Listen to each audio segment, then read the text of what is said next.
So I've come up with a little trick that's helping me teach technique online.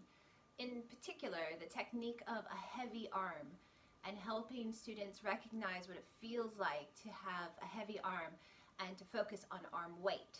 So whilst the child is on the video, I take my basket of scarves and I grab one and I say, okay, I have a scarf here. I want you to watch what I'm doing.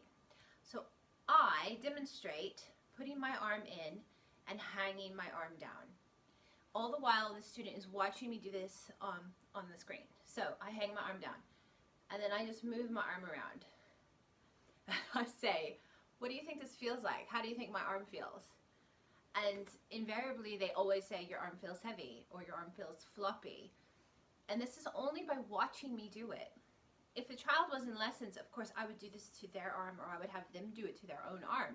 But something is really uniquely happening when the child is watching me do it. They can imagine how it feels. And so then I say, transfer that to the piano and let's experiment with having a heavy arm.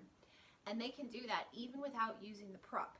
I'm finding this really interesting, and one of the really interesting things that's happening with online lessons, that children are having to pay more attention, they're having to use their imaginations, and they have to sort of execute ideas independently only with me watching. So, scarf. Now, if you don't have scarves like these, like you would use in a classroom, any scarf is going to do just fine. Even a tea towel would do just fine. Just having the child watch you do this funny arm weight. The second trick I'm using to help with technique with online lessons is I have these little chime bars, and we will use these in lessons so that my students will recognize them, but even if they don't recognize them, this works. So I'll show them a chime bar and I say, if I do this, absolutely nothing happens to the sound. The sound immediately goes flat. It's immediately muffled. However, if I do this, the sound rings, and I will use an illustration of the sound is following my mallet. I'll do a trick like that.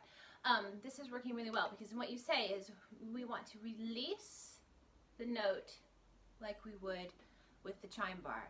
We want to play the note and release the note. I would demonstrate, but I'd have to turn around. You can understand what I'm saying though. Because if we just strike the key and just strike it, the sound is muffled. So those are my tips for today.